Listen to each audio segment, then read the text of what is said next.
Today's list is a rather interesting one, as we're looking at the top 10 scariest players in NBA history. And in this video specifically, I'm not talking about how they intimidated opponents with their basketball greatness. No, the quality of their play will not matter in this scenario. But I'm talking about the kind of person they are, the things they did on and off the court. Their frame, their attitude, and their intensity are all things that are being factored in. And there's a lot of different candidates, and I have a very long honorable mentions list. So please, let me know in the comment section below if you agree or disagree with my choices.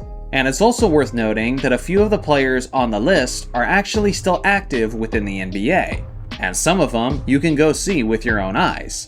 That's why today's video is brought to you by SeatGeek. With the basketball season kicking off, we all know getting tickets is always an overwhelming task.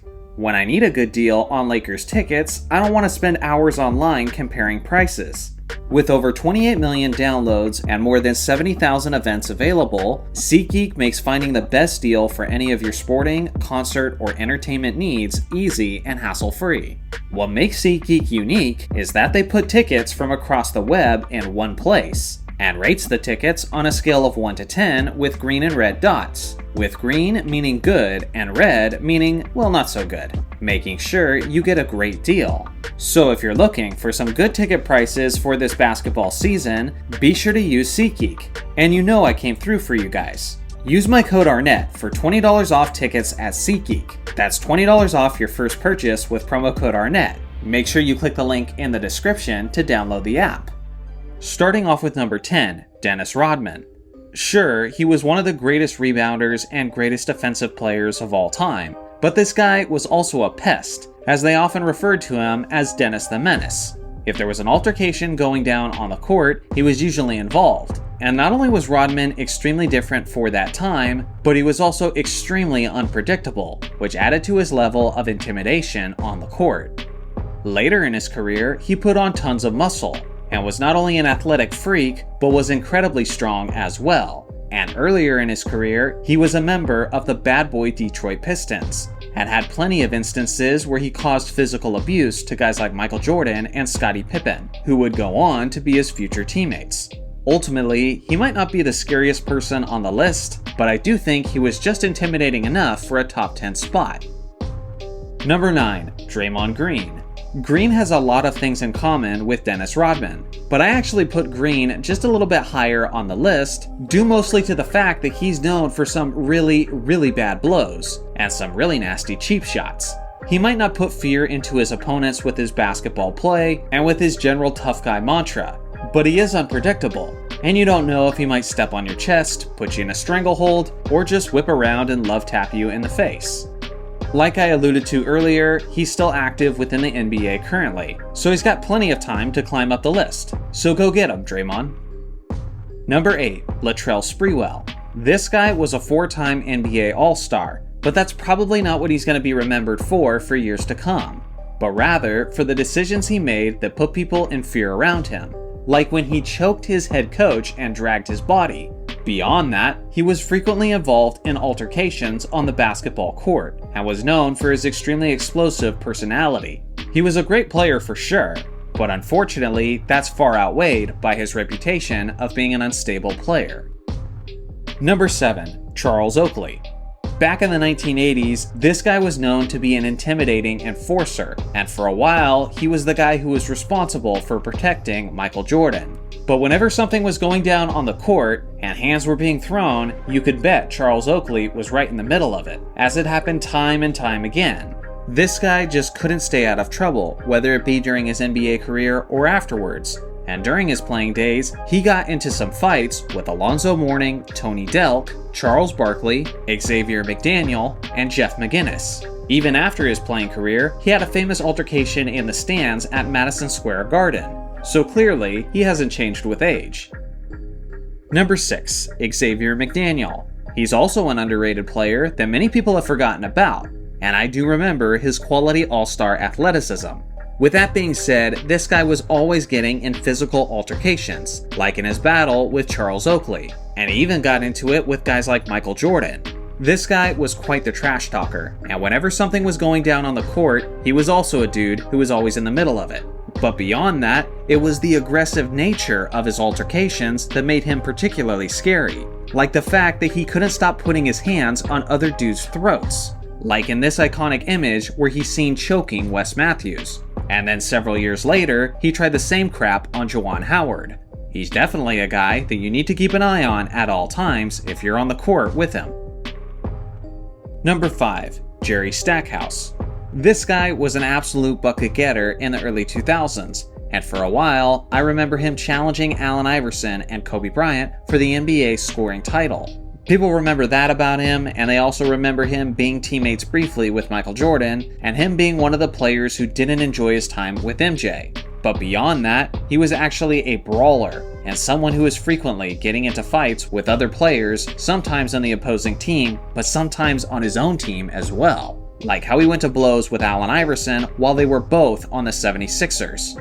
He also got into it with guys like Jeff Hornacek, Christian Laettner, and Kirk Snyder. And he wasn't a guy who was very bashful about it, as you can see him speaking boldly about it in this clip on ESPN. At the end of the day, he was one of those guys who always had that dog in him, as he had these numerous brutal altercations over a 10-year stretch. So again, he's definitely a guy that you wouldn't want to catch in a bad mood. Number 4. Bill Laimbeer. On the defensive end, this guy was the face of the bad boy Detroit Pistons. And almost every time there was an altercation on the court, he was typically the guy that instigated it. This guy reveled in his negative reputation, as he was often the most disliked player in the entire league. It even earned himself some nicknames like his Heinous and the Prince of Darkness. In Larry Bird's own words, he described him this way: his teammate Rick Mahorn would foul you hard, but Bill Laimbeer would try to hurt you. Laimbeer was always a guy who would sneak his feet under the jump shooter, or who would pummel a guy on his way to the rim.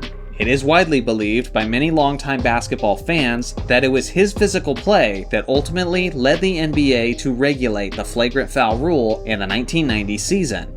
During that era, if you ever saw him on the other end of the court, then you best be assured that you're not getting through this game unscathed.